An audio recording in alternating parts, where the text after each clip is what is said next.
This very interesting connection between quantum black holes and number theory, and now I see some number theorists in the audience. So let me try to just summarize a little bit. See, we started talking about first modular forms. So I'm sort of talking from the side of the modular forms.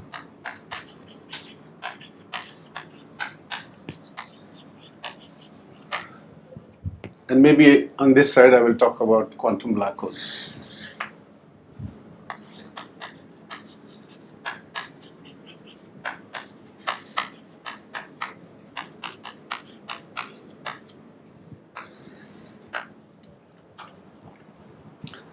So as I said, for modular forms, essentially the main thing that you need to know is that the holomorphic modular forms are finitely generated. So if you know E4 and so I don't need to now repeat the definition of a modular form. It transforms under the SL to Z transformation with weight K.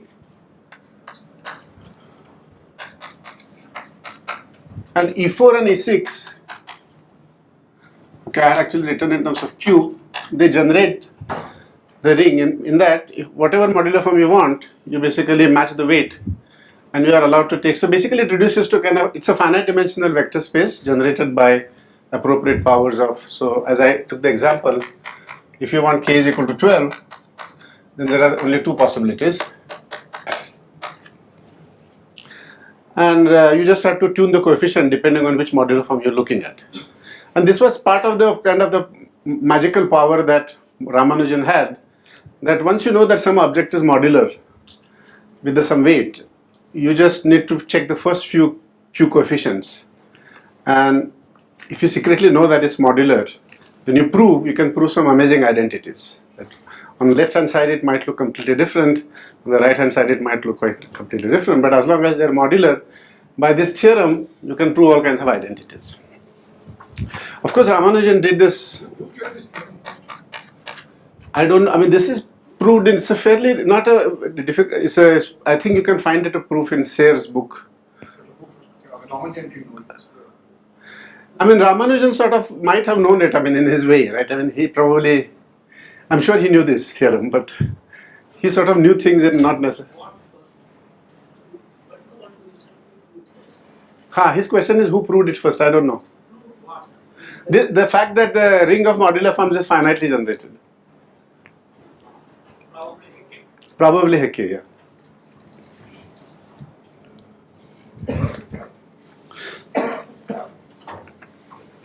Yeah, so apparently Hecke was a contemporary of somebody was telling me, yeah. They were I mean, they didn't talk to each other, but when Ramanujan was discovering facts about the Ramanujan function, Hecke was working independently about them. And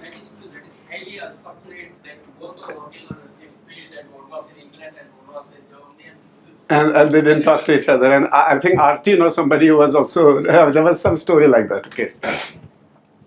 Then the second set of objects are Jacobi forms. And there it's a function of Z and tau. And like the weight, you have a K is the weight and M is the index. So we will call it as JMK. And once again, I think this is there in the book of Eichler and Zagier. So incidentally, I mean, the references, of course, you should look at.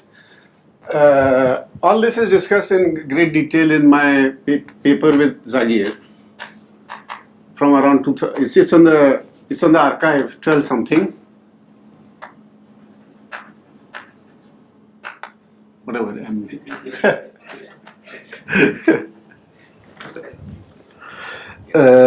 And it is going to come out as a book eventually. Yes, but okay. No, well, we have been sloppy. So.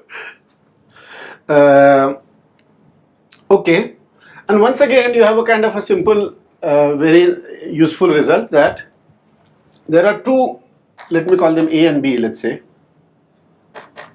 Yesterday I called it phi minus 2,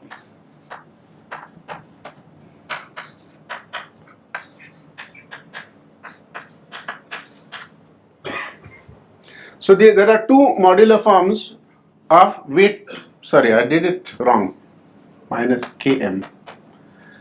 Weight minus 2 and index 1 and weight 0 and index 1. And then once again, the ring of Jacobi forms is finitely generated in that. But now with here you were allowed some integer, real coefficients. Whereas in this case you can allow yourself modular form coefficients. So if I think of modular forms, the space of modular forms is Mk at the holomorphic modular forms.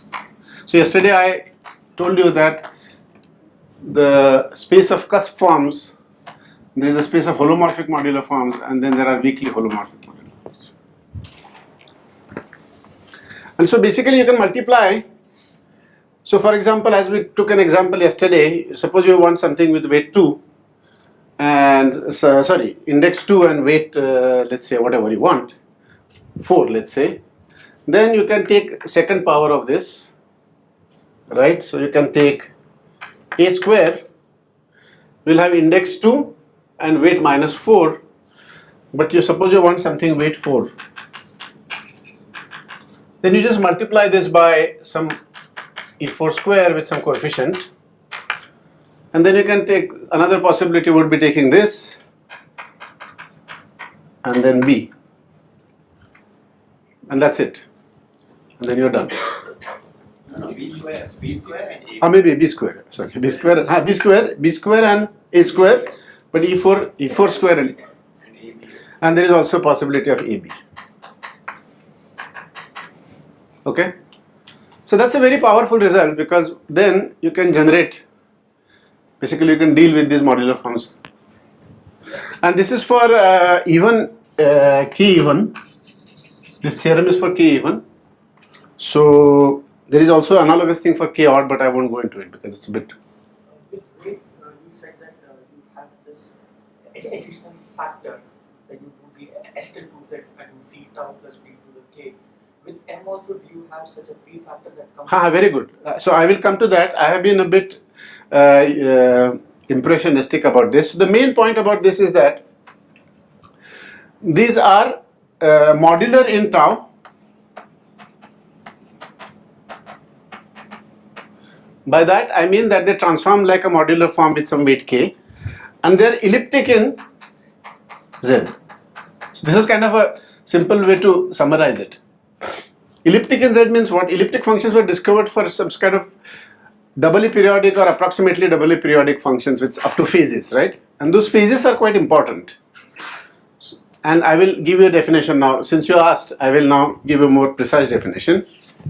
But the main idea is that modular in tau means tau going to a tau plus b, but roughly speaking,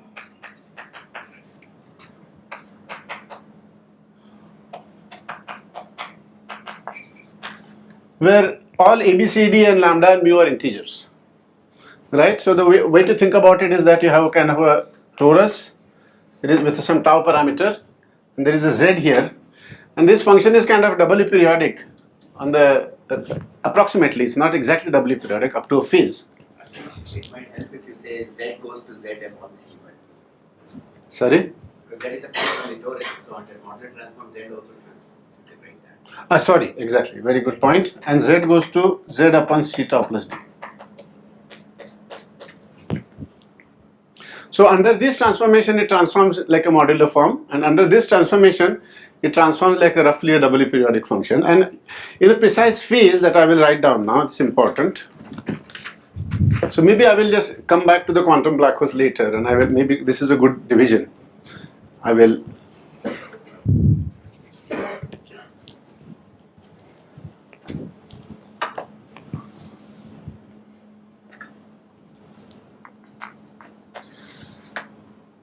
So since you asked, I will give you, I mean, wanted to avoid it because, okay, you have to write a bit, but it's okay.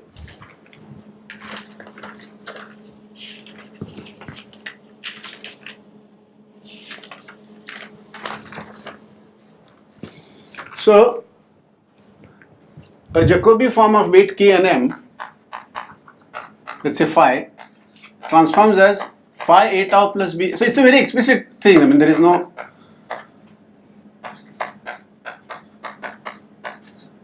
C tau plus D transforms like a modular form with weight k, but with a phase which depends on m.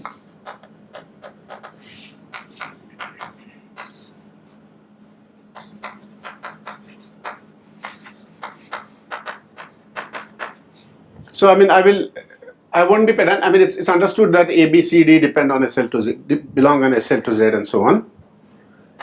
And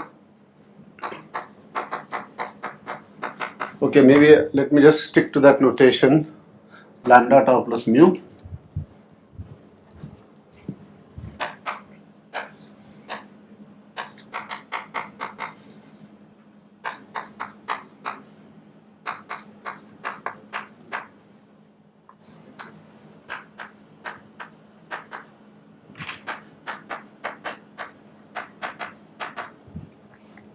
Okay, that's the definition. So it's a completely, so that should answer your question. And the main point is that, okay, up to this phase, what it is saying is that its function is basically periodic, is So, doubly periodic. by the argument principle of complex analysis, that 2n turns out to be like the number of zeros from the homomorphic form. Sorry? From the complex analysis, so if you do integration over the fundamental domain, that 2n turns out to be like the number of zeros for homomorphic form. I think this is why 2n cannot be negative. So I have let's see.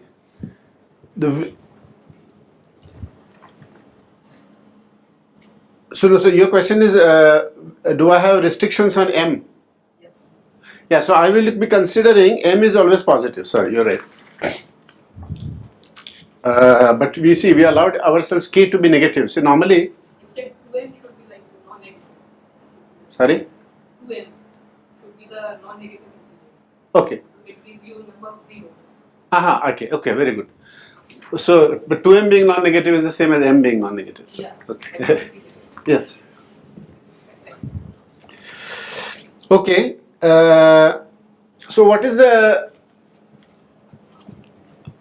so like here, this immediately implied one of the transformations of the SL to Z transformations was tau into tau plus 1, which means that the function is doubly periodic, and therefore it implies a Q expansion.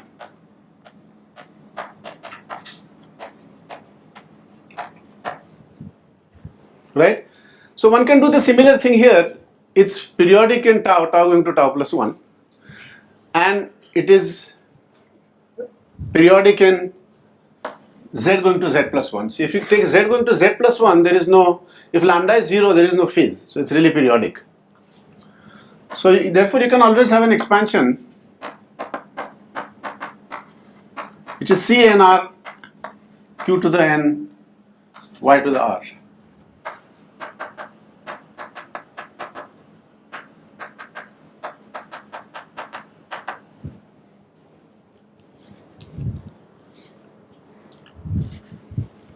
But you can actually do better using this property. And so this is kind of the Fourier expansion. But there is a kind of a Jacobi expansion or a theta expansion. So here n and r go, from, okay, there are some restrictions, but okay, they're integers basically, okay, to begin with, and then you put some holomorphic conditions which we can discuss later on. But they are basically belonging to Z a priori, if you just use periodicity. But so it's infinite sum. Whereas the theta expansion allows you to express them in terms of, so basically as I told you, Jacobi forms are basically a kind of a generalization, a natural generalization of Jacobi theta functions. And you can write them in terms of some elementary theta functions.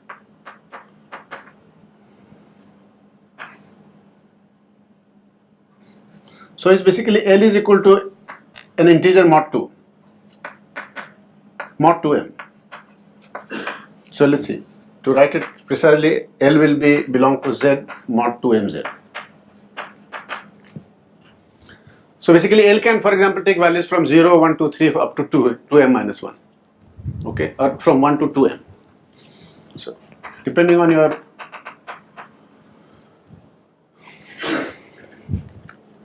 now this is much nicer because look, and theta ml is something very simple. Theta ml z tau. In physics literature, they are sort of related to the SU2 theta functions, right? You are familiar with them.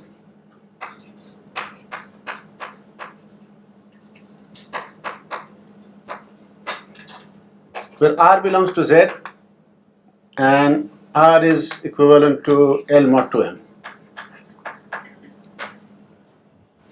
So for example, you can write this as some integer belonging to Z, Q to the L plus 2mn whole square divided by 4m y to the L plus 2mn.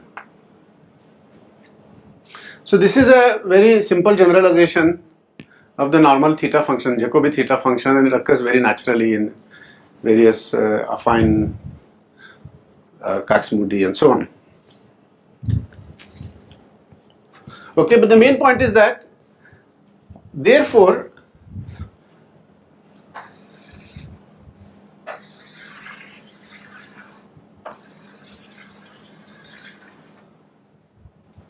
see this is much more powerful because you have basically removed the elliptic property altogether out of the picture, you see. Now you have completely the double periodicity you have taken out of the picture in Z, because all the Z dependence now goes into some known functions theta ml, and so all the data about that Jacobi form is contained in these coefficients which are just regular modular forms. So therefore it tells you that Jacobi forms, okay, so maybe I should go here.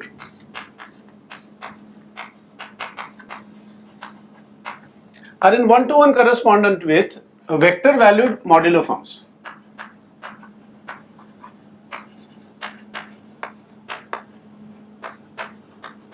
I mean, another way to say that is that phi z tau, given a phi z tau,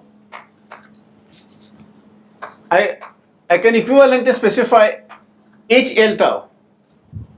Let me maybe put the weight here. So suppose I have phi with weight Km.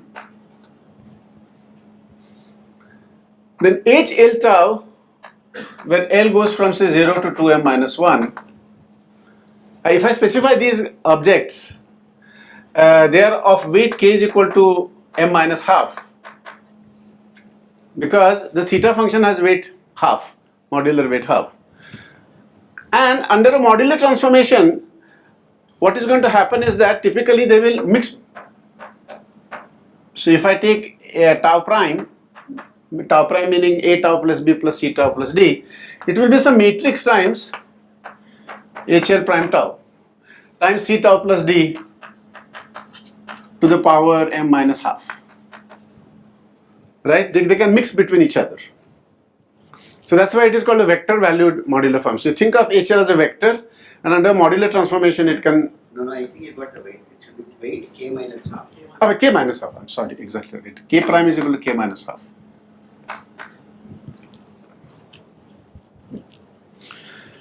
Okay, so is this clear?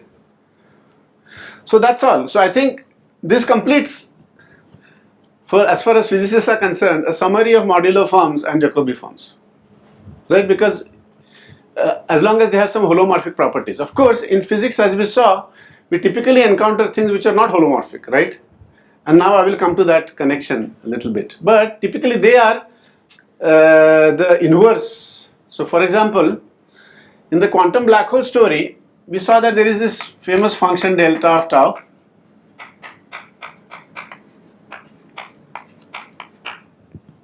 So this is the Jacobi Ramanujan sort of discriminant function, it's called, and it's one of the kind of most famous, I would say, one of the famous modular forms. It's a cusp form of weight 12.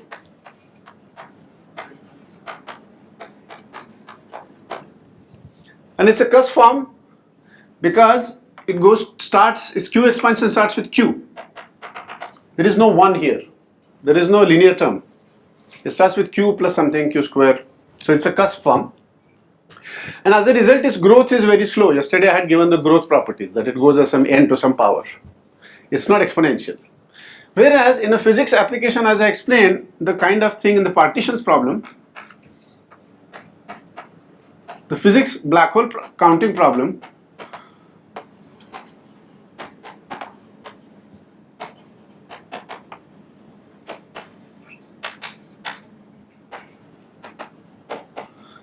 so just to remind for the people who were not present, the physics connection is that you are interested in counting the microstates of a black hole, but what it means mathematically is that you are interested in computing dimensions of some Hilbert subspaces with some charge, let's say n. And let me call this dimension P of n. In fact, just to use the notation, I will call this P24 of n. And it's some counting problem in string theory. It's a sort of, string theory gives you some Hilbert space corresponding to each black hole. A black hole is really an ensemble of states, which means that it's not a single state, but it's a collection of state with some quantum numbers. And so therefore there is a Hilbert subspace corresponding to a black hole. And the physics problem is to compute the dimension of that Hilbert subspace, which is finite dimensional. And then in many problems, I mean, it's a complicated counting problem. It's a complicated problem in some enumerative geometry, as I explained yesterday, and I will maybe come back to that a little bit. So it has a very interesting connection with enumerative geometry from a mathematical point of view. In the physics language, you are basically counting bound states of D branes, number of bound states of a D brane, and that's related to counting of some Euler character of some moduli space of curves in Calabi-Yau manifolds, for example. And because it's a counting problem, in the simplest case that I discussed, it just relates to some colored partition .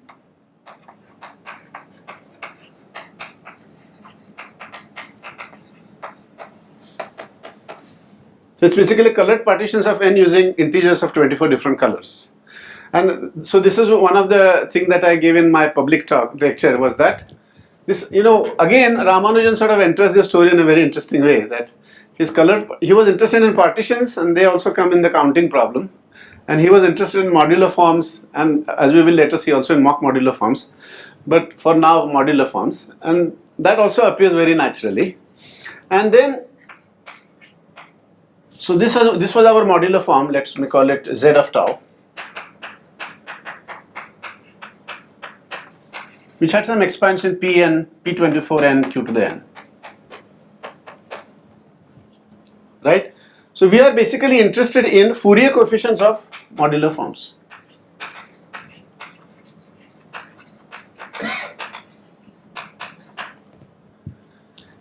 And because now you have 1 upon delta, it's no longer a cusp form, it is not even a holomorphic form because it has a pole at q equal to 0. And consequently, P24n, as Ramanujan famously discovered, grows exponentially .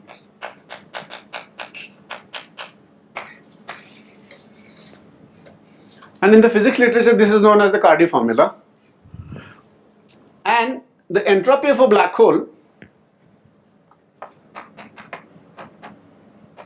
which you can calculate by some completely different means using Riemannian geometry or pseudo-Riemannian geometry of black hole geometry and computing the area of the horizon of the black hole. That entropy is basically the logarithm of this P24n, and which therefore is 4 pi square root of n, approximately 4 pi square root of n for large n.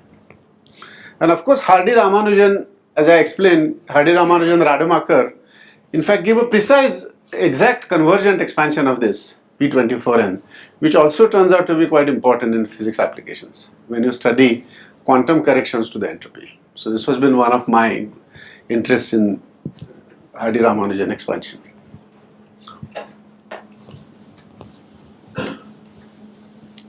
And another physics connection, a related physics connection, was conformal field theory.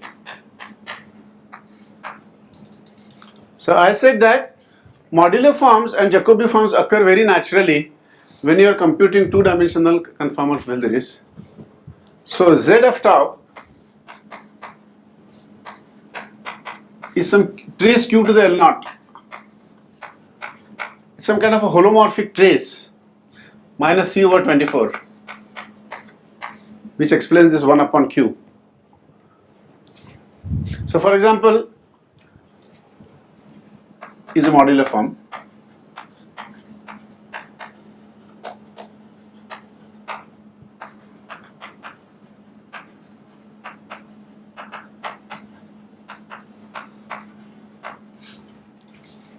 In a 2D CFT. And the one way to understand why modular symmetry is so ubiquitous in physics is that for holomorphic things, okay, you have to do a bit more work, but for a non-holomorphic, I mean, you can write it as some kind of a partition function, as an index partition function. But otherwise, generic, if you have a partition function as a function of tau and tau bar with some action, and if the theory is diffeomorphism invariant and while invariant, then modular transformations are basically global diffeomorphisms. This is, what is it called? They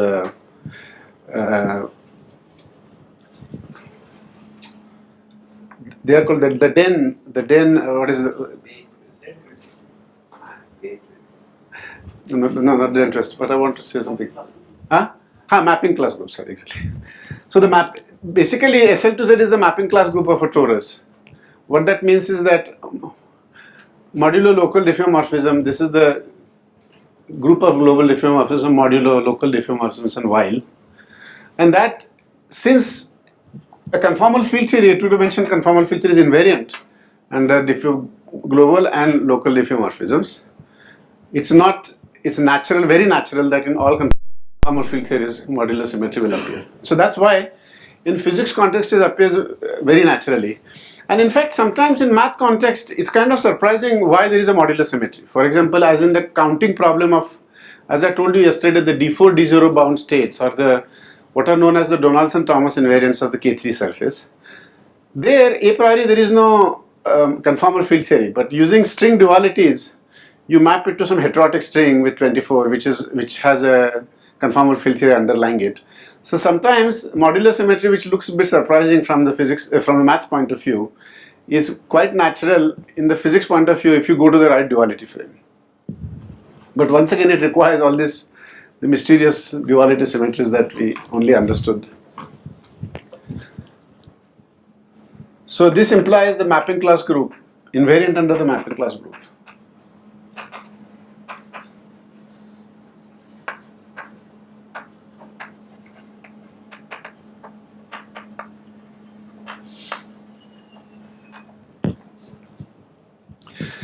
And so this was for modular forms, and the Jacobi forms occur naturally if you are computing some trace of q to the, so let me call this the Hamiltonian, basically the left moving Hamiltonian, let's say, times some minus 1 to the f, or okay, I don't even have to, I mean I'm just doing holomorphic, let's say, times y to the j.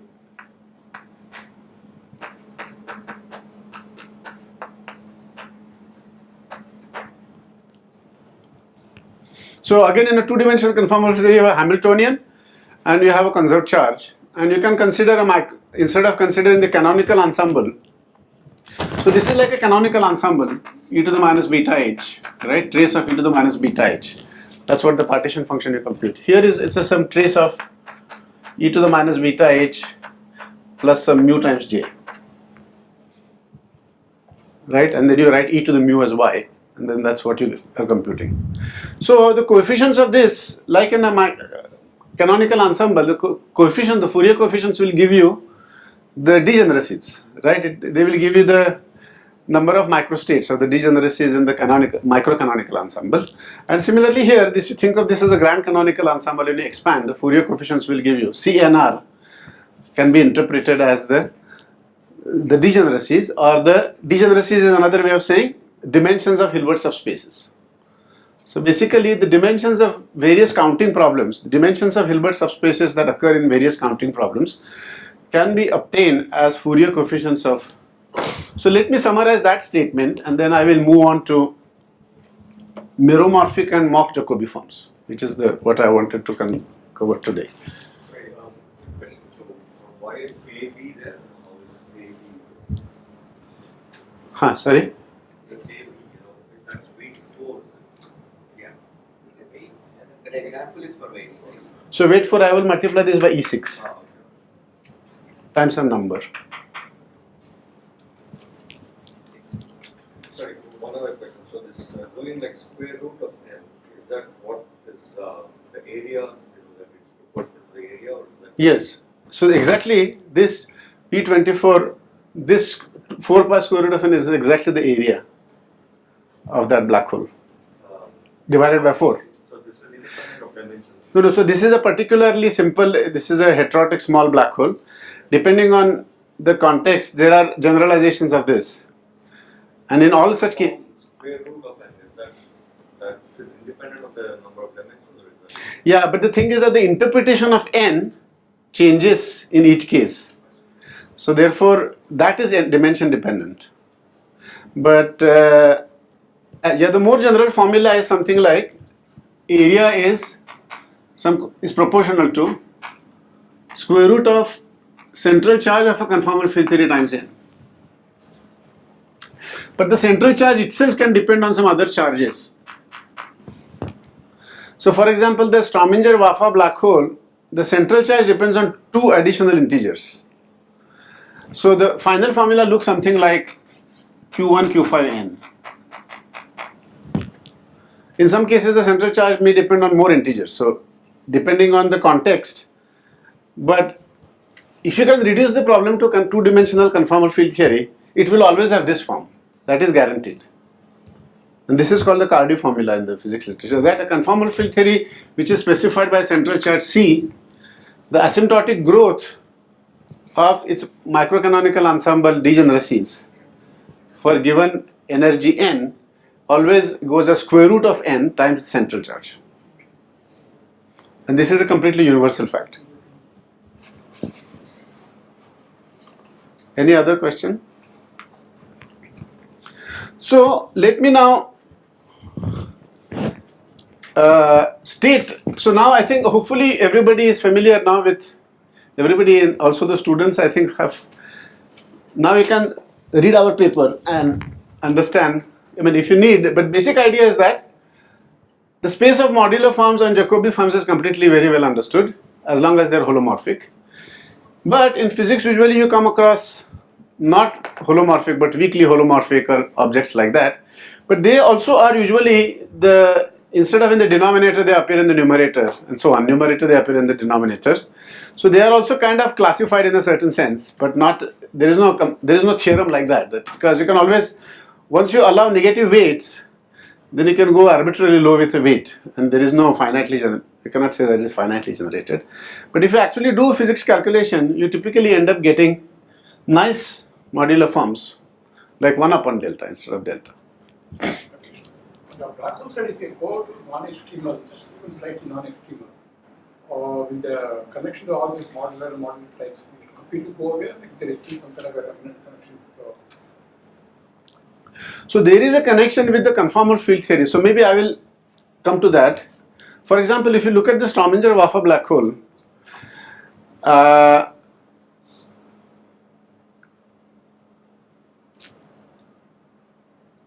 completely supersymmetric black hole corresponds to counting right moving ground states and left moving excited states. So in a conformal field theory, left holomorphic and anti-holomorphic are decoupled from each other. So you can consider holomorphic excitations with anti-holomorphic in the ground state.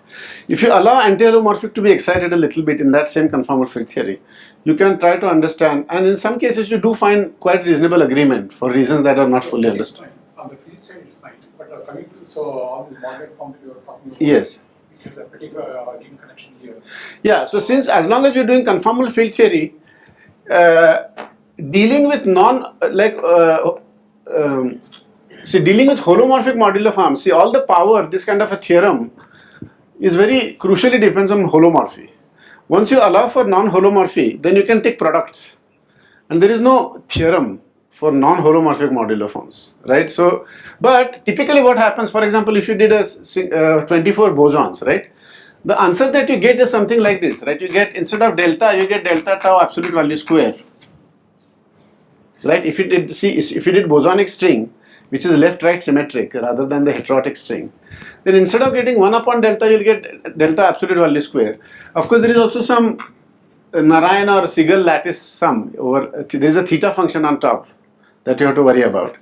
But once again, some kind of modular objects appear, both on the holomorphic and anti-holomorphic. And the analysis of those are a little bit more complicated, but you can apply similar methods like Cardi formula you can derive. Similar things. Yeah. And it is, I mean, the Cardi formula basically uses modularity, you see. Cardi formula is Ramanujan's formula. The question is over here, is there any kind of a natural way of just moving away from holomorphy or just as in the physics side, just adding a little bit extra? Yeah, so I would say that non-extremal black holes are still described by a conformal field theory, except that there you allow left and right, and so it's no longer. Here, is there a way of slightly moving away from? There, like on the physics side, if you have a rightmost to begin with, you can just add a leftmost little bit, just like moving away from. Not really, because not really. Yeah, not really, because you cannot. We will see that the mock modular forms are actually non-holomorphic in a very special way, and that actually is also very interesting. So I will. Okay, so is this? That has no connection to non-extremal. No, it has no connection with non-extremal. It has a completely different origin, and I will explain that. Okay, so any questions? So the summary is, all these objects are very natural from the mathematical point of view, and they're also very natural from the point of view of conformal field theory, and they are therefore natural in the context of quantum black holes, because many counting problems having to do with the black hole counting, which is the problem of counting the dimension of some Hilbert spaces, it reduces to some conformal field theory problem, because at very low energies the problem reduces to conformal field theory. And once again, there is a very interesting connection with enumerative geometry.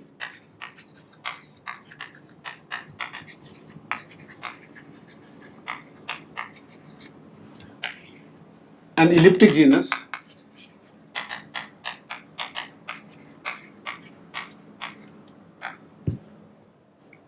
So elliptic genus is a kind of a generalization of the index formula that Dirac.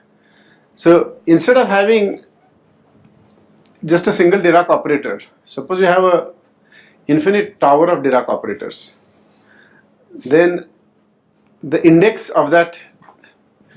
Okay, so elliptic genus is a kind of a generalized index, Atiyah-Singer index, you can say.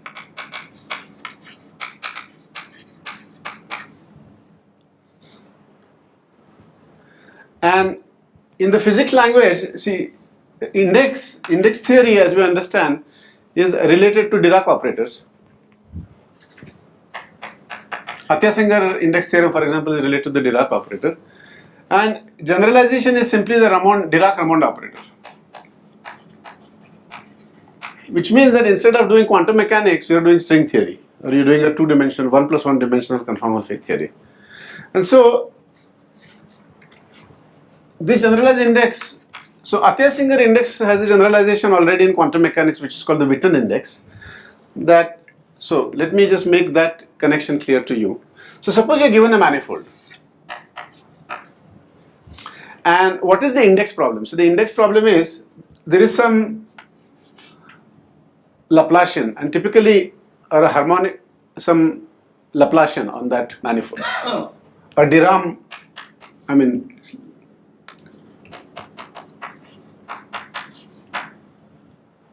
Laplace-Beltrami operator, let's say. Okay, so if you just have a scalar field, then it's just a Laplacian. Now in physics, you are often interested in a quantum mechanical problem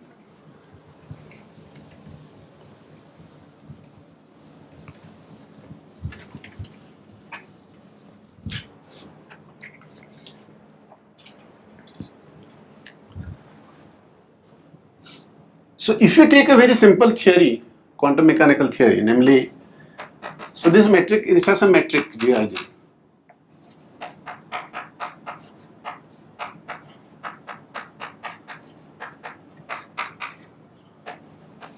Right? This is just a free particle moving in this background on this curved manifold. Then the Hamiltonian of this theory is p square, in flat space it is p square, here is going to be the Laplace operator, right? And the index theory has to do with finding the zero modes of the Laplace operator, which corresponds to trying to find the zero eigenvalues of some operator, which are like the ground states of this quantum mechanical problem. And there is a generalization of, there is a Dirac operator. So basically this looks like d square xi square.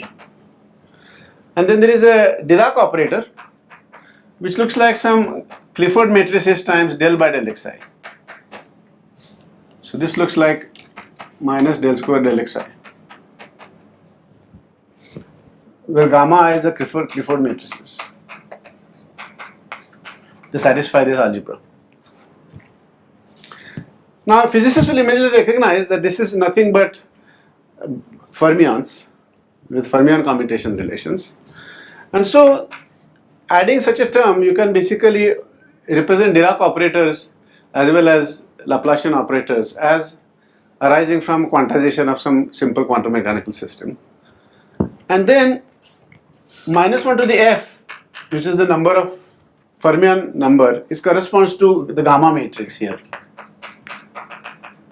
So this is, let's say, 2n dimensional Riemannian manifold.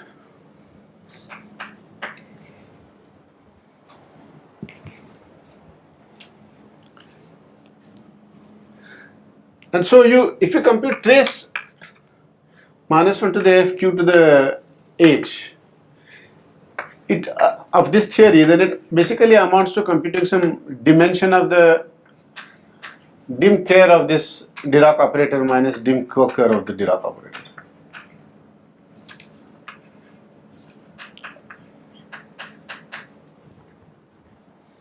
And this has a path integral representation. So there is a very nice story that you can prove Atiyah-Singer index theorem kind of very simply, much more simply than using heat kernel methods that was done by earlier, using this connection with supersymmetric quantum mechanics.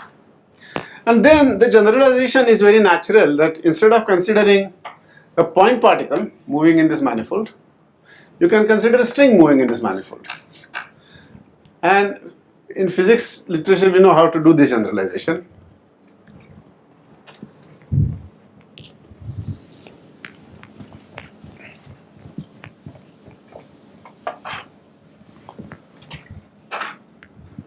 You just write down a nonlinear sigma model in 2 dimensions. So you have, instead of having just dt, you have to also have d sigma. And then you have some world sheet metric, h alpha beta, del alpha, phi I, xi.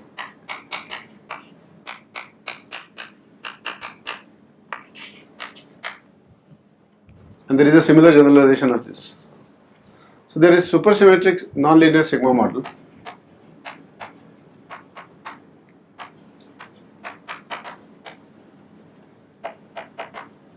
It is called. And once again, computing a trace like that in that theory gives you, what that gives you is the elliptic genus. So elliptic genus, which I will now call chi tau z. So let me call this chi. And in fact, you can show that the simplest Witten index that you can compute is just the Euler character of this manifold, which is one of the index theorems, right? That Euler character is equal to the number of even Betti numbers minus odd Betti numbers. It's an example of an index theorem. That something plus with something min. Even cohomologies minus odd cohomologies, right? And basically the idea of index theory is that you're counting even cohomologies minus odd cohomologies.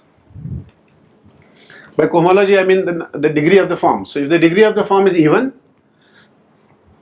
right? So for example, if you take a torus, for a torus, there is a 0 form, then there are the 2 1 forms, and there is a single 2 form, right? If you have 1, then you have dx dy, and then you have dx dy, dx wedge dy. And this minus 1 to the f assigns 0. F is 0 for here and 1 for here, 0 for here, like that. So minus 1 to the f is actually 1 minus 1, 1, like that. So you are counting And you know that the Euler character of T2 is 1 minus 2 plus 1 is equal to 0. Similarly, Euler character, if you are doing S2, then S2 has no 1 cycles. So this doesn't appear, and the Euler character of S2 is 2. So you can derive Euler character from the index theorem. And But that you will get the same result for the particle case also. yes, so if you did a supersymmetric quantum mechanics, you get the same result. I mean, but you have to choose an appropriate supersymmetric quantum mechanics. So there are various, you can basically do, there are various indices you can define, Herzbruch signature, and depending on what quantity you calculate. So what I'm saying is there is a one-to-one dictionary between what you do in index theory and what quantum mechanics you have to calculate. This special generalized index, is it not understood as the usual index but calculated for the loop space? Exactly. So there is So you can therefore now compute trace in some periodic. Raman sector means that the fermions have periodic boundary conditions, and you do now trace minus 1 to the f right, y to the j left, q to the L0 left, Hamilton left. And because it is f right, in conformal field theory, you have sort of a left movers and right movers. The right movers are in a ground state and left movers are excited. And this is called the elliptic genus.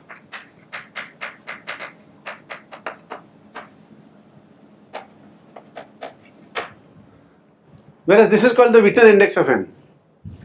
So the Witten index of M is, elliptic genus of M is some kind of a generalization of that concept. But the main point is that you naturally end up with holomorphic modular objects. Because it's a nonlinear sigma model means it's a conformal field theory. And that conformal field theory guarantees that there will be an underlying modular symmetry.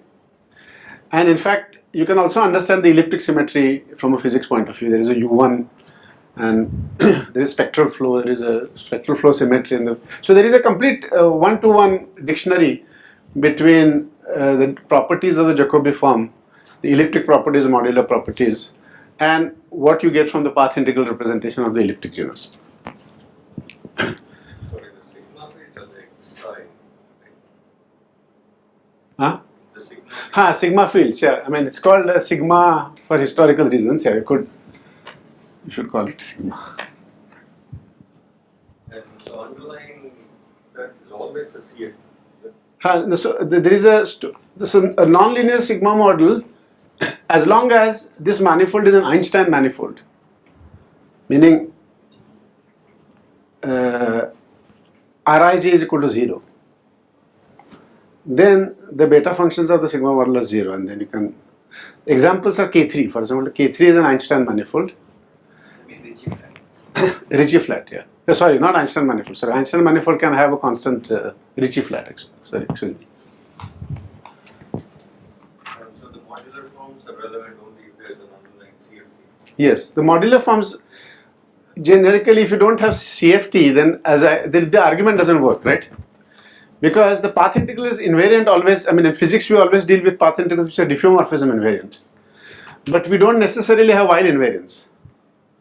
And mapping class group is the group of diffeomorphisms mod local diffeomorphisms mod while group, you see. So unless you divide by the while group, you cannot claim that the theory is modular invariant. But this Ricci flatness condition is also for special cases. And the Ricci flatness condition basically ensures that the theory is while invariant. Because the Ricci flatness condition comes from the beta function of this theory. The beta function, one way to understand the renormalization group is that is the violation of while invariance. It's a while anomaly. So if the beta function is 0, which is the same as saying that it's Ricci flat, then it tells you that the theory is while invariant. See, let me put it slightly different. For this you need full conformality. No, while invariance implies conformal invariance. Yeah, but Ricci flatness will ensure that only for some special cases. Meaning? All the higher order. Absolutely right. That's what you mean. Yes. I'm only talking to leading order in You're absolutely right. But let me just explain. It's not so complicated what I'm saying. See, if you just look at this action, even if you have a curved manifold, right? If I do h going to, if I make a Weil transformation, h going to some 2 psi times h, which can be a function of sigma and t, then h alpha beta, okay? Then h upper alpha beta goes, the same argument that I did yesterday works. And square root of h picks the same sign. So classically this model is Weil invariant, nonlinear sigma model. Even though you can have a very complicated metric which depends on sigma. But quantum mechanically it can have an anomaly. This symmetry can be anomalous.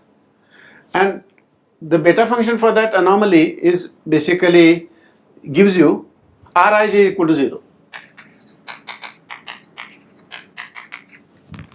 So if that manifold is Ricci flat, then not only is this model classically Weil invariant, but also quantum mechanically Weil invariant.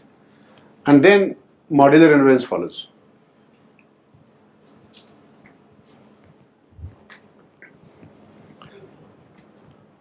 Are there spaces where we know that at one loop we have this invariance, but at higher loops it is lost, like Rij? Yes, so that was his comment. Kähler, if you put in the Yeah, relation Kähler, there are situations where you can have Weil invariance at one loop order but not at higher loop orders. But for Calabi-Yau manifolds, it is known that they can be made order by order Weil invariant to all orders. Kähler is enough. Huh? Kähler. Okay, Ricci flat Kähler, okay, you can say particular. Ricci flat Kähler and not Calabi-Yau, you're saying. Right. So if the manifold is Ricci flat and Kähler, so Kähler is an additional condition, right, or Calabi-Yau. So okay, for our purposes, we'll just take Calabi-Yau. So not just Ricci flat, but if you take Calabi-Yau, then you can show that it is Weil invariant to all orders. If we just impose at one Yes, I mean by some appropriate field definitions. Yeah, so there is a Levenshansky and Sennel. yeah, right. Okay, so the main point is that That's also for supersymmetry. Ricci flatness yes. much more restricted for both of them. Yes. Okay, good. I should probably hurry up now because I want to do mock modular forms, right? The main point is that I can maybe summarize that our A and B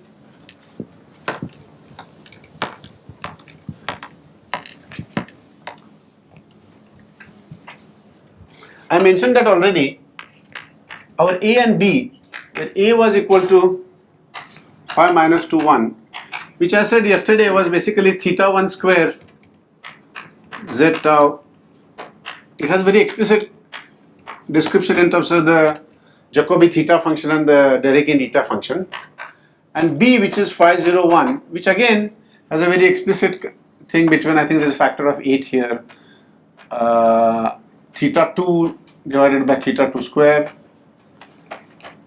z tau, 0 tau, like that.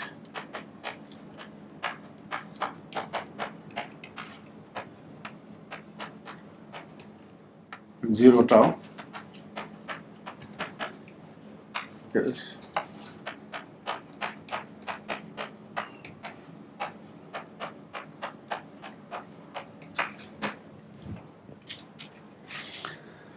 And this is related to elliptic genus of a nonlinear sigma model whose target space is T4. So actually let me give you a simple example of a nonlinear sigma model, meaning for 4-dimensional, which is just 4 torus. So 4 torus is flat. So it is clearly exactly Ricci flat, Calabi-Yau, whatever you want. And for that, you can define a slightly modified elliptic genus. Okay, there are some zero modes and so on, but okay, there is that I will not go into. But this is basically elliptic genus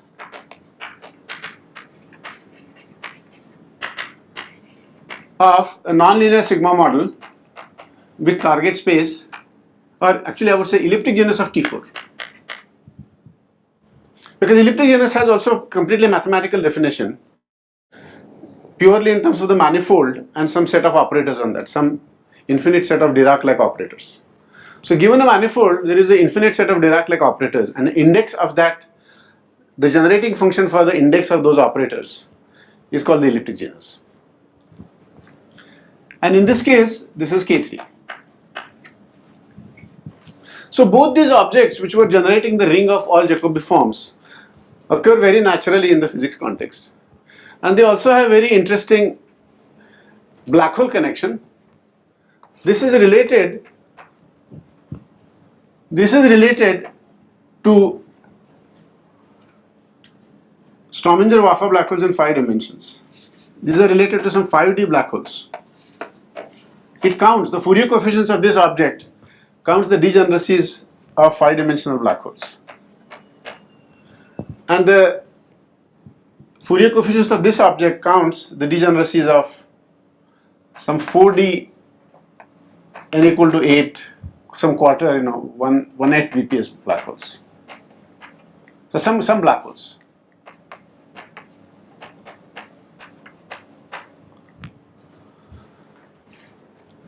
Okay, so there is a very natural connection between 2D CFT, enumerative geometry, conformal field theory, and therefore mock and modular forms and Jacobi forms.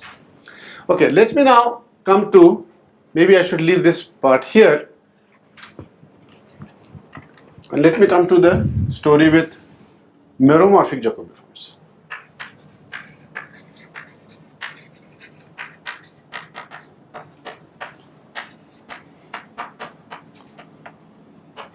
So meromorphic Jacobi forms means that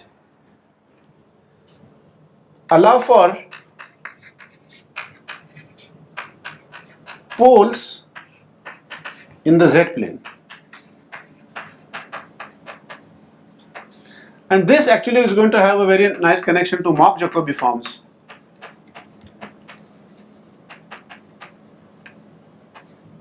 And to Ramanujan's mock modular forms or mock theta functions.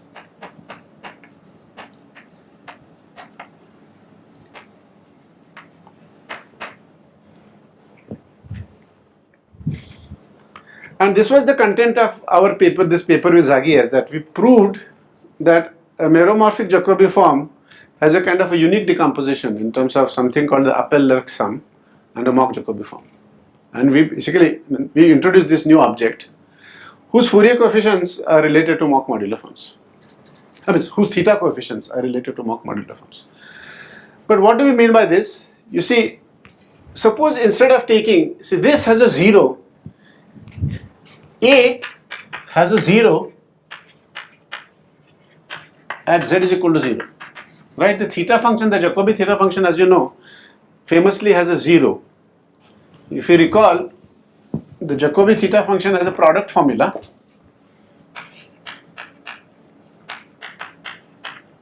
For something like minus 2 sine pi z times some product, 1 minus q to the n. So therefore at z is equal to 0, there is a pole. So there is a 0. And in some counting problems, the kind of, and as I explained to you, this is very easy to understand in terms of bosons and fermions. Right, because this looks like fermions. Something that comes in the numerator comes from a fermionic path integral. Something comes from the denominator comes from the bosonic path integral. But in some counting problems, it turns out that the kind of objects that you encounter are b square upon a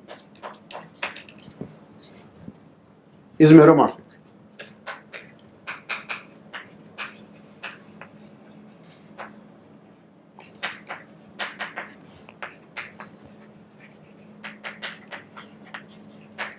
And what is the weight of that meromorphic Jacobi form? You can calculate, right? B has weight 0, index 1. A has weight minus 2 and index 1. So B square of weight 2, index 1.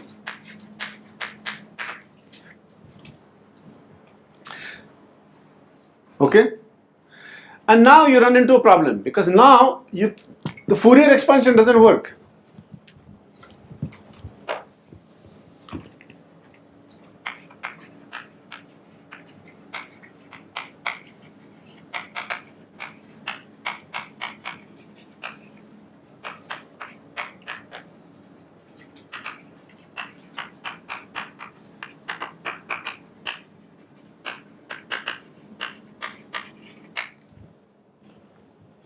right? For example, recall you had suppose you had a modular form f of tau. We said that you can expand it as q to the n, a to the n, because of the property that tau goes to tau plus 1. But secretly we were also using the fact that there are no poles in the finite plane. Because if there were a finite poles in some finite plane, then whether you take the contour here or there, you will get different coefficients, right? Because the difference between these two contours will give you the residue at the pole. The meromorphic guys are not, they still are holomorphic in the tau plane, but the same thing will work in z plane, right? In the z plane, suppose you have a pole. See, this has a pole at z is equal to 0, but therefore it actually has poles all over the place in the complex z plane. All the images. So this function has a single pole.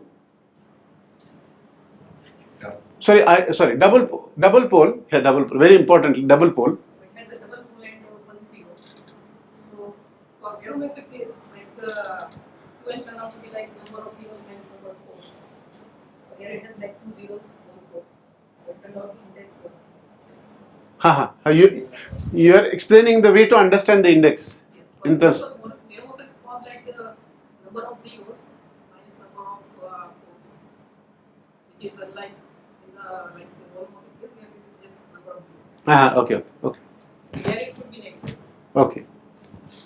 But the main point is that now C and R depend on the contour.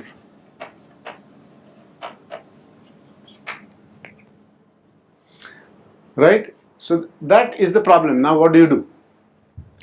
And this was the kind of problem that I was puzzled with. Okay, but you can choose one particular contour, okay? You say that I like one particular contour and I get something.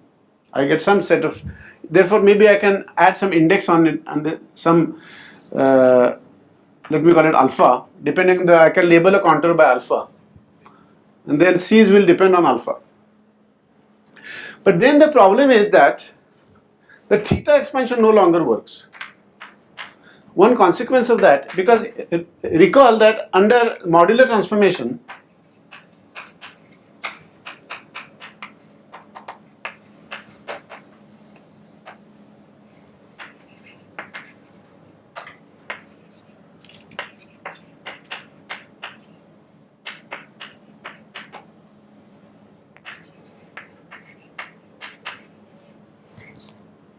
why is that?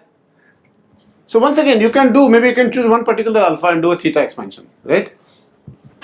One particular contour and do theta expansion. But notice that under a modular transformation, z goes to z over c tau plus d. So generically, a modular transformation will move this contour around.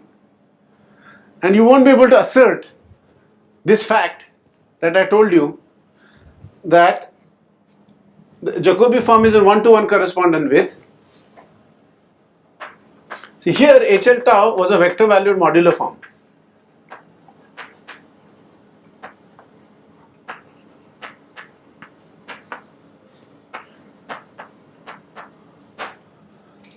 And how did I prove that? I use the fact that this has nice modular properties. I do the theta expansion. I know the modular transformation properties of theta.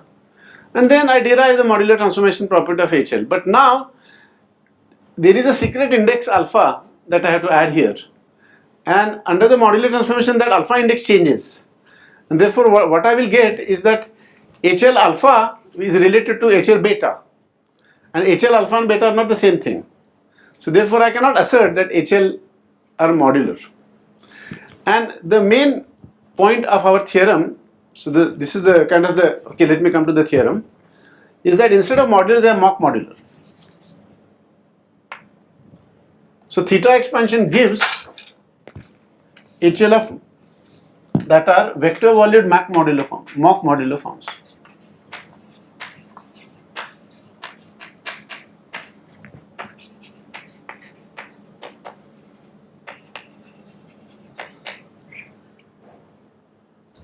So that's the connection with Ramanujan's work, and I will now try to finish in the next 15 minutes. Huh?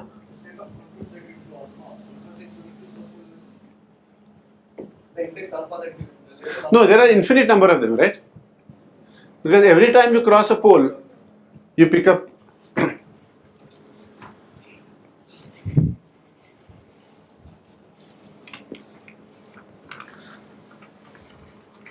So, to summarize, Jacobi form or holomorphic Jacobi form is in one-to-one correspondence with vector volume modular forms.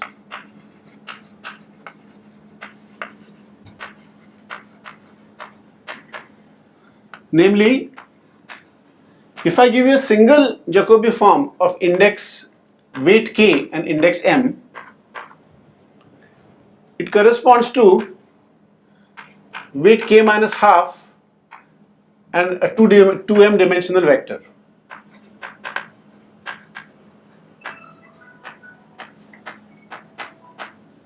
Right? I had some j, k, m of z and tau.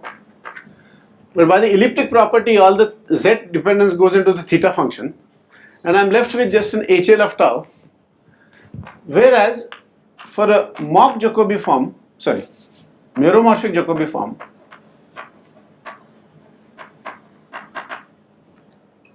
okay, no, I'm being very sloppy here. I'm very sorry about this. I didn't want to say this. So let me.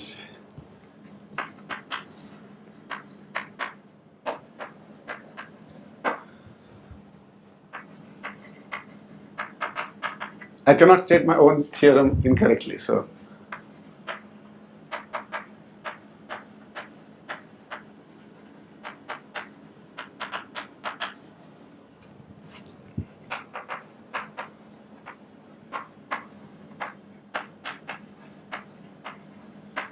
Okay, is going to introduce some.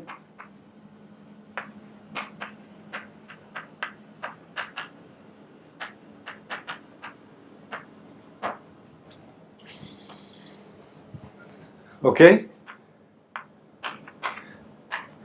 and the mock Jacobi form. So Atish, the apple itself knows about the pole, right? Yeah, so I'm going to now explain all these terms, but let me first state the theorem. So this is the one of the results in our. I mean, basically, it's based on the kind of the breakthrough work of Zweigers, who was a graduate student of.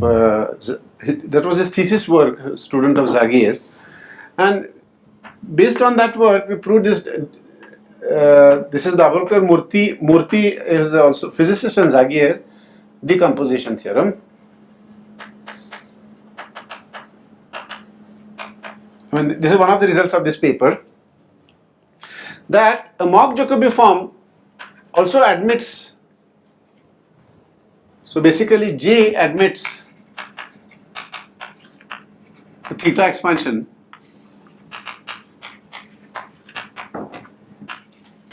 a mock Jacobi form admits a theta expansion in terms of mock is one-to-one correspondence with vector valued mock modular forms.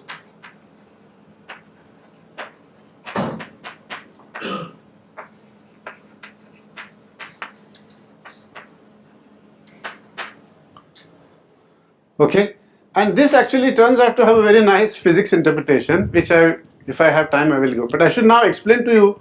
But I think just one quick question. If JKM is a mock Jacobi, okay, sorry. You're defining this to me. Yes. So a mock Jacobi form, let me call it J tilde Km.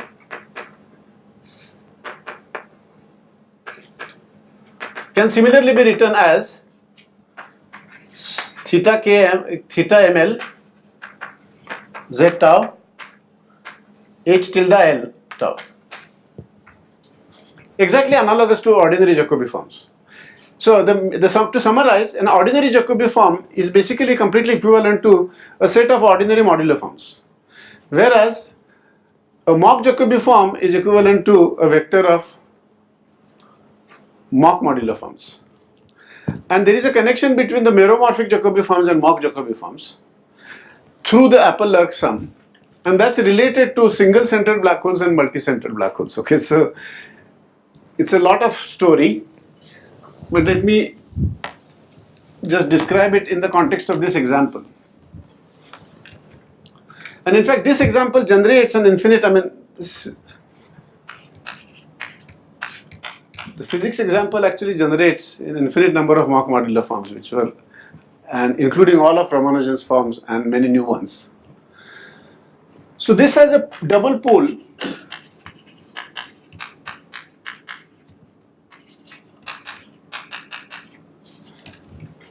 So it has some pole 1 upon z. But what you can do is that you can basically 1 upon z square. You can take an average, but that means it has poles all over the place. It's actually a sum over poles. So you define an Apple-Lurk sum. So I hope we printed that page, because this I cannot do from memory.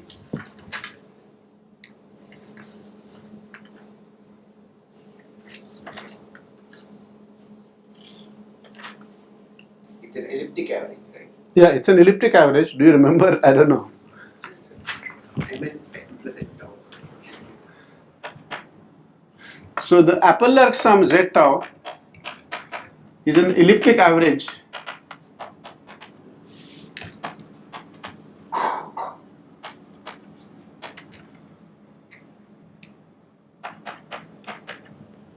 So basically elliptic average means it's like you take an average such that with some appropriate powers of q to the something, such that it has transformation properties like a Jacobi form, but it has poles.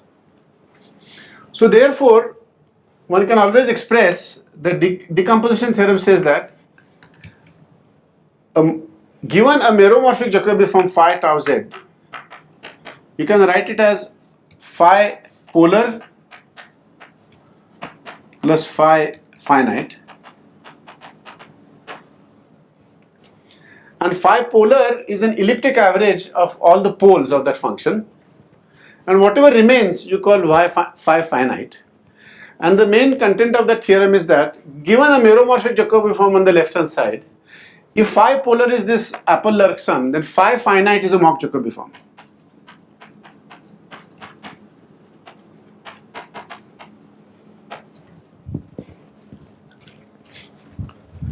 How would you define the mock? Yes, I have defined mock Jacobi forms in terms of mock modular forms. So I should now define a mock modular form. Okay, this is a definition of the mock. Yeah, so this is a definition of a mock Jacobi form. I mean, this is an object that we introduced. And now I have to just define for you mock modular forms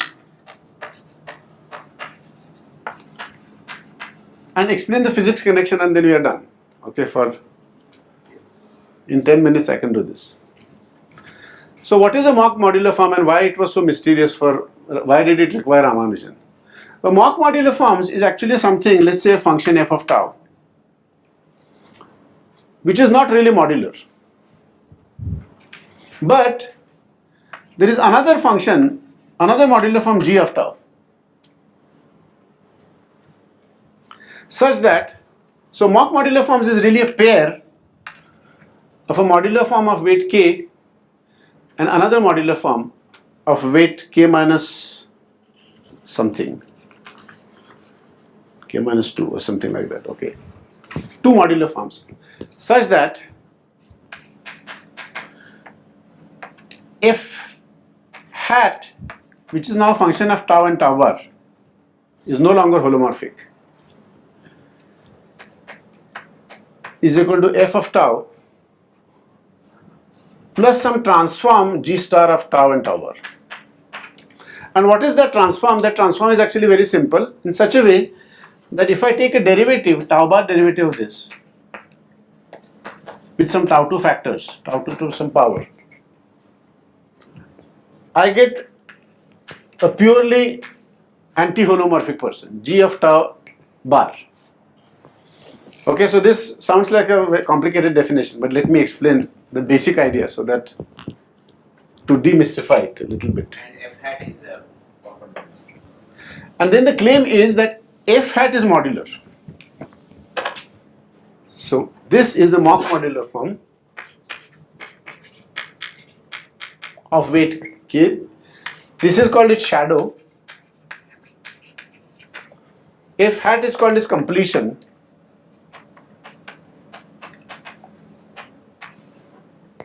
Sorry, what is it? G star? Yes, so G star you can obtain by, it's an you can basically you can invert this. And on the left side, it's actually put G star. Yeah, you just put G star. Okay, so G star is a solution of this differential equation. And since the kernel for this operator is known, it's called the Eichler kernel, or there's an Eichler integral. There's an integral representation which solves this differential equation. So therefore, G star can be constructed from G bar of tau in terms of by an integral representation. Then think of this as a differential equation. It's a linear differential equation with some kernel. It's a simple kernel, and that gives you an integral solution for G star in terms of G tau. Sorry, what is that? How to? Imaginary part of tau, sorry. So some power, it depends on the weight of the. But the main idea is the following. A mock modular form is actually failing to be modular by something. But that failure is actually captured by another modular form, in such a way that if you add something to it, the resulting completion is a properly defined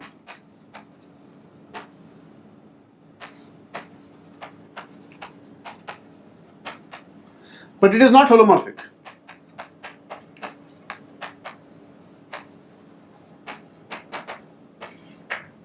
So that's the kind of a tension that you encounter, that you either can have a holomorphic object, which is what you require for doing some counting problem, or you can have modular properties, but then you have a non-holomorphic guy, and then you cannot really, doesn't relate to some simple counting problem.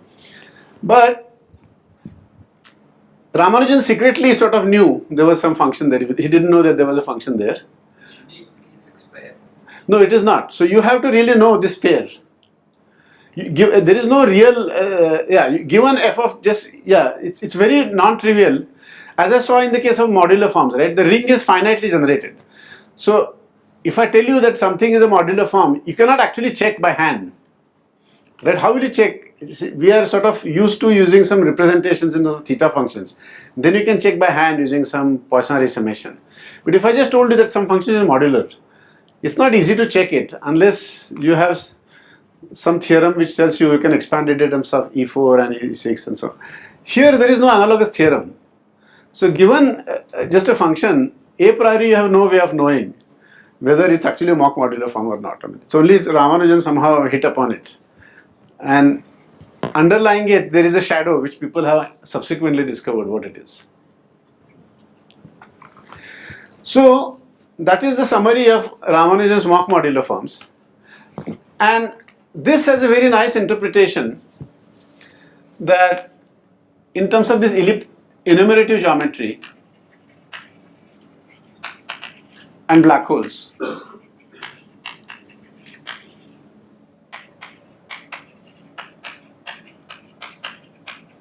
As I told you, the Fourier coefficients of the of various modular objects were giving you the degeneracy of the black hole.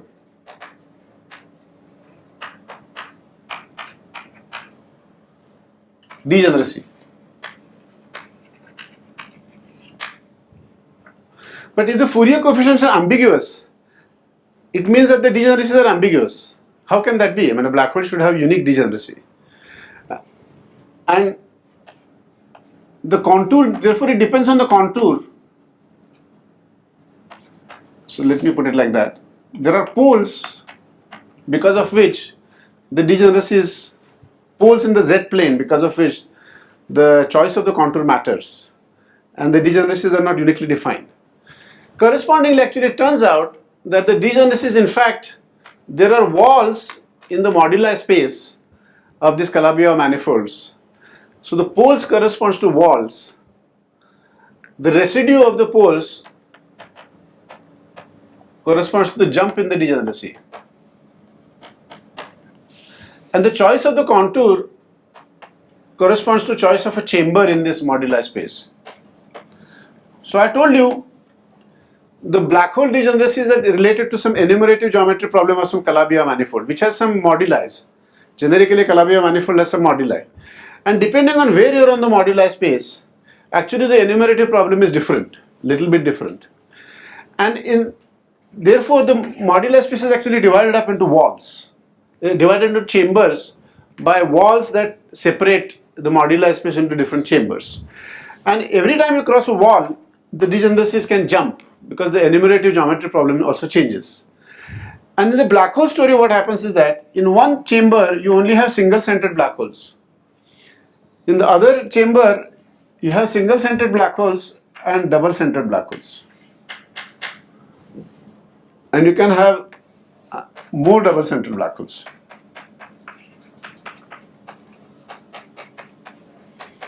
So there is a very nice picture of why the degeneracy is jumping. That in some basic chamber, in the fundamental chamber if you like, there are only single-centered black holes. This is called the attractor chamber. As you move to another chamber, in that chamber there are actually both single-centered black hole exists as a solution of Einstein's equation, and there are also solutions which have double-centered black holes, and in some cases even more solutions are possible. And the degeneracy of this black hole given by Bekenstein-Hawking formula agrees, like this P24 of n agrees with whatever you get from these Fourier coefficients. But as you cross the wall, you should also change the contour, and that corresponds to changing the poles. And this exactly, so meromorphic structure of the meromorphic Jacobi form has actually very nice physical interpretation. And if you are interested, so the meromorphic Jacobi form, depending on the Fourier coefficient, gives you the degeneracies of single-centered and multi-centered black holes. Whereas the mock Jacobi form gives you the degeneracy of only the single-centered black holes. And the Apple-Lurk sum, the polar part, gives you the degeneracies of the multi-centered black holes. So this is a very simple, nice, the decomposition theorem, which has a very nice mathematical motivation, also has a very simple physical interpretation. This counts all black holes. This counts multi-centered black holes. And this counts single-centered black holes. And this is just a theorem, is simply stating that the degeneracy of all black holes is the degeneracy of single-centered black holes plus the degeneracy of multi-centered black holes. So the double-centered black holes are bound states?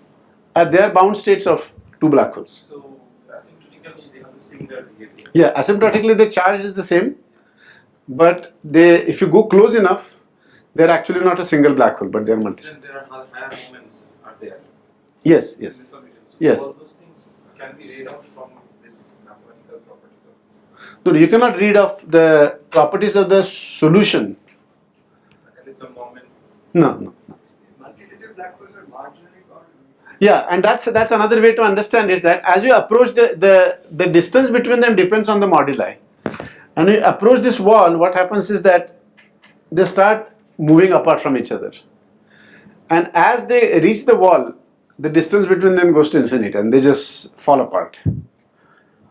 So, It's just a number. It's a degeneracy is just a number. yeah, the degeneracy is just a number. It doesn't have, Information. yeah, it cannot have dynamical information. I mean, Is it only two double?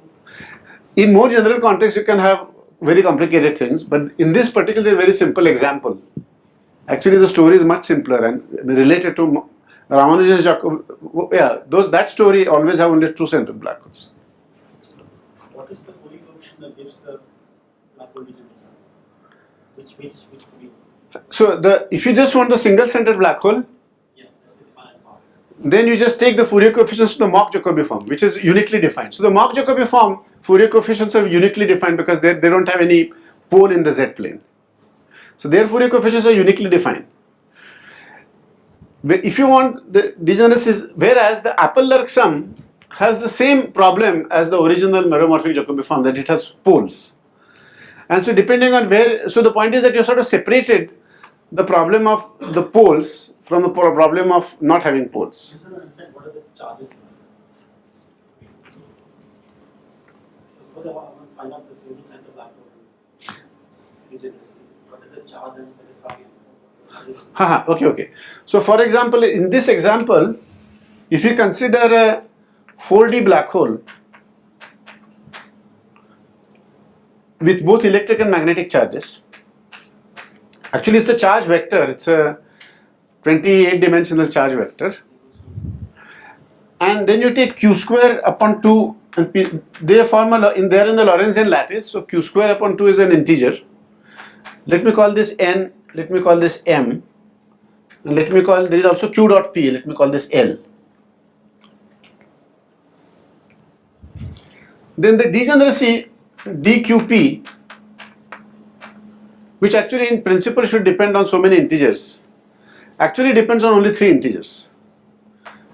And it is dnml, and this n is exactly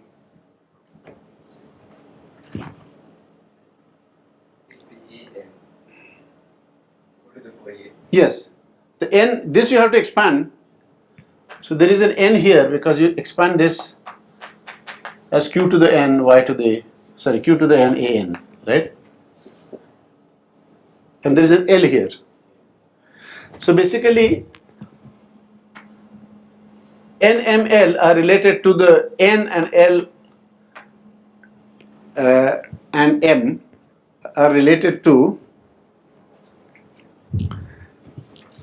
see, m is as usual related to the central charge of the CFT. N is related to the nth Fourier coefficient, q to the n, and this is related to the y to the l.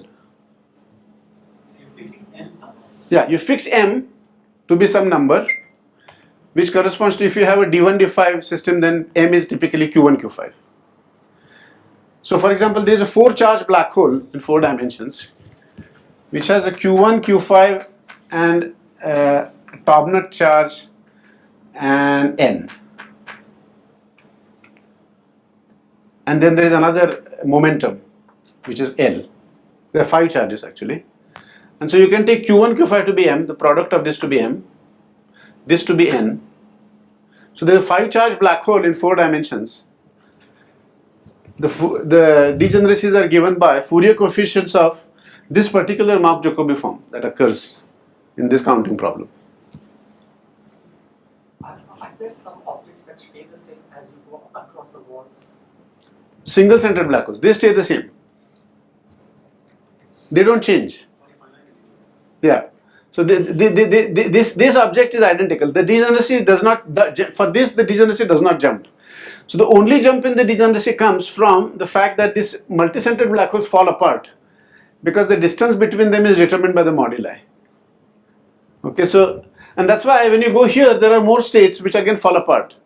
And if by the time you reach the attractor chamber, there is only single-centered black hole. And then that's the answer. Counting on the orbital motion. So there's some amount of Yeah, there is some contribution. There is some contribution to the degeneracy which comes from the not the orbital motion. So what do you mean by orbital motion? I mean, the density of states knows about whether it's coming from the single black hole or the multi-centered black hole. But these are fixed. No, they are not orbiting against each other. They're fixed. The distance between them is fixed. They're not rotating. This do have an angular momentum, but that actually comes. See, this is purely electric. This is purely magnetic. And there is a Saha effect. See, if you remember, if you have a magnetic monopole and an electric charge, then there is an angular momentum in the, right? There is a Saha effect that if you have a magnetic monopole, then there is a magnetic field going like that. And then if you put an electric field, then it has an electric field going like that. Let's suppose you have an electric charge here. So you have magnetic charge here, P and Q here. Then there is an electric field going that way and magnetic field going that way. So there is a pointing vector going like that, and so therefore there is a total angular momentum which is proportional to q dot p. So this configuration does have angular momentum which is proportional to q dot p, which is L. Does Z equals 0 pole have any interpretation? Physical interpretation? So Z is equal to 0 is just one of the poles. Yeah, it's one of the walls. Oh, that's the location of the wall. Yeah. So at Z is equal to 0, where there is a pole, there is a wall. I mean, see, poles are in the Z plane and walls are in the modular space. But Z, there is a relation between Z and the choice of the contour. There is a relation between the contour in the Z plane is related to, contour is a function of the moduli, let's say. Where you put the contour is a function of the moduli. So as you approach this wall in the modular space, see this is the modular space. The contour approaches either Z is equal to 0 or it can approach this other image points of Z equal to 0.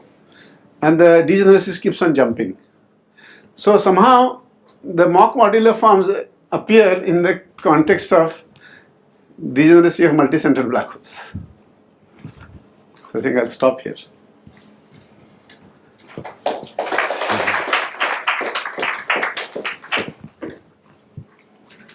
So the left-hand side, when you say phi all, does it have geometries which don't have any horizons connected? So phi all is actually the degeneracy measured at infinity, asymptotic degeneracy. See, if you're looking, when you do some counting problem, you actually are finding the asymptotic degeneracies, right? Far away. My question is, sections, you have single-centered black hole degeneracy, multi-centered black hole.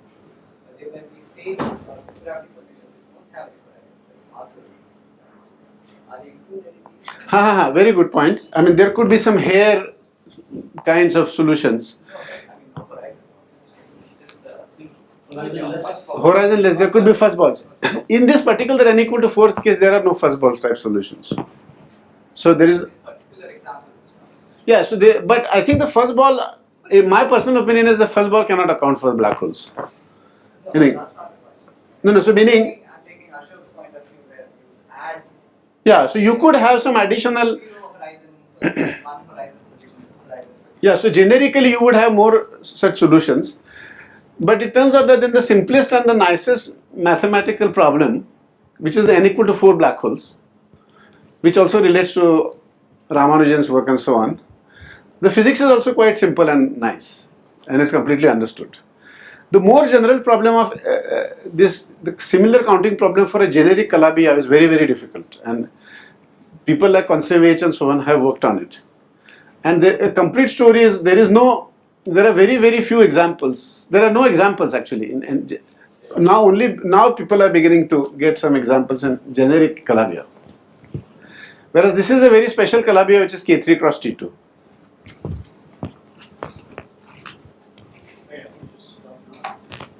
Yes, okay.